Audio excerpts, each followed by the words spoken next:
Welcome to Dare, the show for startup leaders, innovators, and entrepreneurs who dare to shape the future.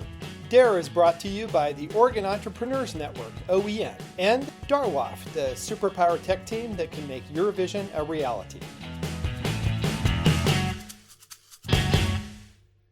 The Dare podcast is excited to welcome Hollie Miller, CEO and founder of Guilds with Benefits, to the show today.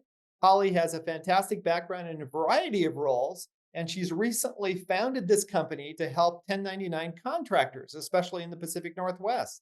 So, Hollie, welcome to the show. Tell us more about your journey. Yeah. Thanks so much for having me, Ned. Yeah, so my journey more or less starts in the nonprofit sector. That's kind of where I've been for the last 10-ish years, specifically in finance, HR, and payroll. Hmm. So I started a nonprofit about 4 years ago doing homeless services, grew it to about 250 employees in October when it outgrew me. So I helped them find a replacement CFO, onboard that person, get them up to speed, and now I'm off to my next adventure. Fantastic. So, as you go from the nonprofit world into the for profit world, what considerations are you keeping in mind?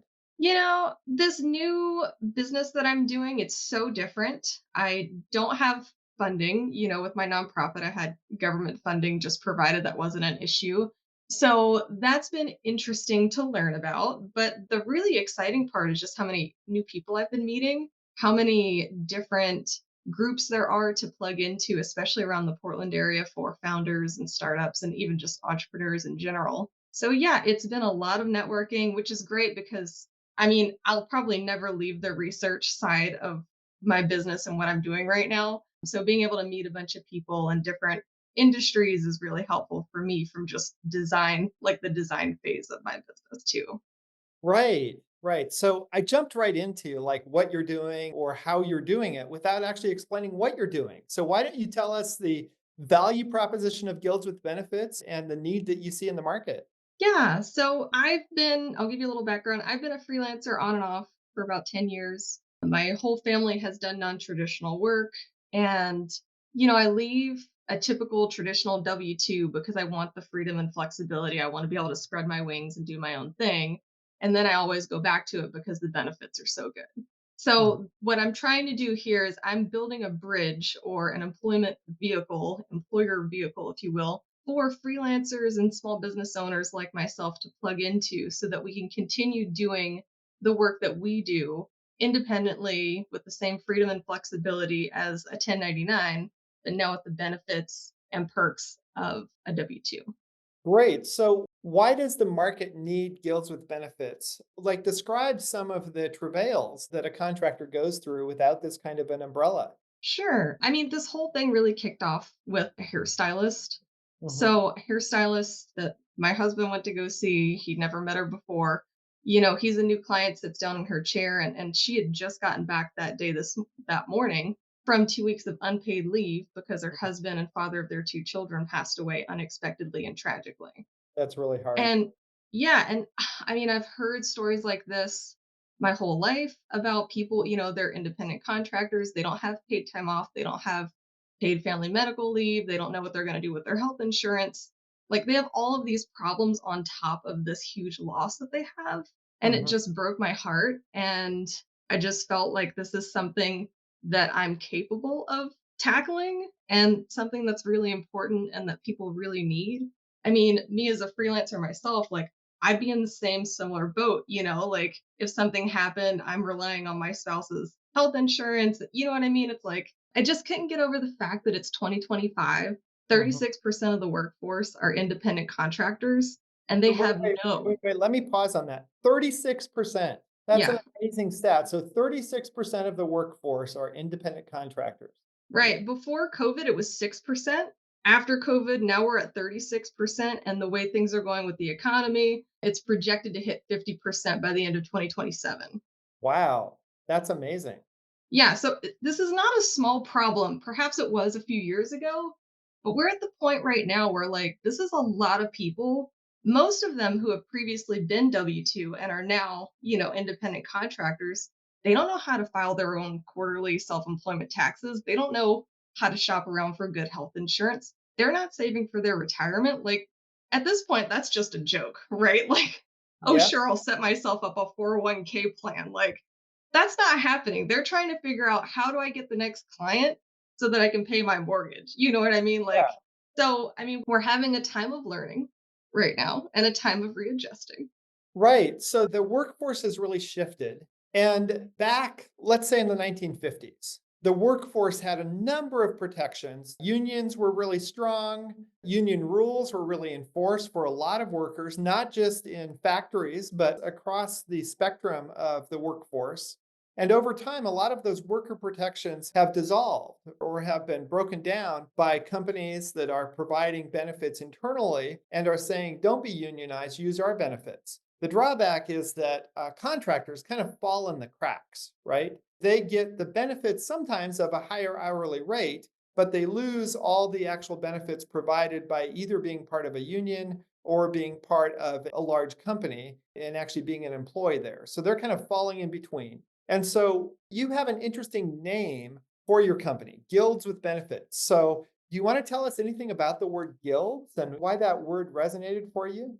Yeah. So, I mean, when I was conceptualizing what it is that people like me need, Hmm. I was thinking back into like, how did people do it before all of this systemization of the workforce, you know? And I'm thinking back to times when people looked out for each other and people in similar industries or fields, they knew each other and took care of each other. And so that's kind of where this idea of guilds came from. It's Mm, just a group of people doing similar work and in a way that protects and benefits the whole. mhm, So to me, guilds is important not only because of what it means, but specifically to have multiple different types of guilds because the different types of industries that we're supporting are wildly different. Talking about like performers, creatives, IT professionals, admin, like these folks deal with very different things. And so it's important for us to be able to group them in such a way that we can meet the specific needs of each of our guilds, which mhm. you know they have different runways for payments with their clients. They all experience different things, and so for us to be able to cater the support that we provide to each of them individually is really important. Yeah, so what kind of response have you received from either companies or from contract workers out there so far? I mean, it's been wildly positive. The entire month of March, I was looking around for the other shoe to drop because it was like people were paving the way for this to happen. I mean, everyone I talked to was like, yeah, we definitely, like, we really need this. Please do this. And, you know, by the time April rolled around, I was like, I guess this is just going to happen. I guess this is just meant to be. Yeah. So, yeah, so that's kind of where we are in terms of like how things have been going. The response has been extremely positive. We haven't even started marketing yet. So, the only the folks who know about this are people that me and my COO have like individually met with and talked with. Our So it's a bit of marketing a campaign. secret. Is that what I'm hearing? No, it's not a secret. We've put a quite a bit of money into a marketing campaign that's going to launch at the beginning of June. Yeah. And so to us, these one-on-one conversations that we're having with people, they're really for research and development. They're really for like, hey, you're an IT person that I trust. Can you give it to me straight? Like, what's the industry like? What problems do you have? What do you wish was better? What do you love about your job? So we're getting all of this information from all of these different industries to make sure that we work out some of the bigger kinks before we launch. And so that's been, I mean, the most fun part to me. But I would like Absolutely. to go back, if it's okay, to you were talking about unions and, you know, Yeah. back in the 50s and stuff. And part of what really drives me to do this is the fact that the only reason traditional workers have access to things like paid time off Mhm, and health insurance and retirement plans and whatever is because they've fought for it for decades in an mm, organized way. mhm. And so we have all these 1099s and we're all scattered everywhere. We're not organized. And so it's no surprise to me that we don't have these kind of benefits because we're not coming together and we're not shouting all at once, we need this. And so that's part of what I'm trying to do here too is to group people together and say, we're a lot stronger if we work together and we can all benefit from doing that too. That's really a hopeful message. Banding together makes us stronger, right? Totally. Yep. people have to listen when we all come together and shout. If we're all Right. spread apart and we're just screaming, then we just look like crazy people. There's strength in numbers. Absolutely. And so you're creating a vehicle for a voice for a great number of people to be able Right. to collect benefits together, to be able to have power together, and to be able to have a good life. Like you mentioned, your friend who was kind of caught in between and Mhm. had to go through a really difficult period without the support of a salary, without the support of benefits. And what you're providing is that kind of umbrella to catch people and to provide them with a unified voice. Absolutely. And, the things that people don't think about until it's too late, things like unemployment, workers' comp, paid leave Oregon, I mean, or even life insurance. Like by the time you need it, it's too late. And so part of what we're trying to design is a system where it's really hard to make a bad financial choice. It's Mm, really hard for someone who knows nothing about this, cares nothing, say a photographer, like all they care about is photography. They did not get into this to figure out taxes and to figure out retirement plans, whatever. yeah, So we're trying to make it so hard for them to make a bad financial decision by limiting their choices to you have a really great health insurance plan, or if you want, you can buy the Cadillac insurance plan. You know yeah, what I mean? Like you have the choice of something really great or impossibly good. yeah. So we're trying to limit those options and we're also trying to encourage people to make good financial decisions. So we're doing a retirement plan with a 3% match. So we're trying to encourage people to put away for their retirement. And if they do, we will too, because we think it's really important that people have an exit strategy. Fantastic. Okay. Could you tell us about what the launch entails?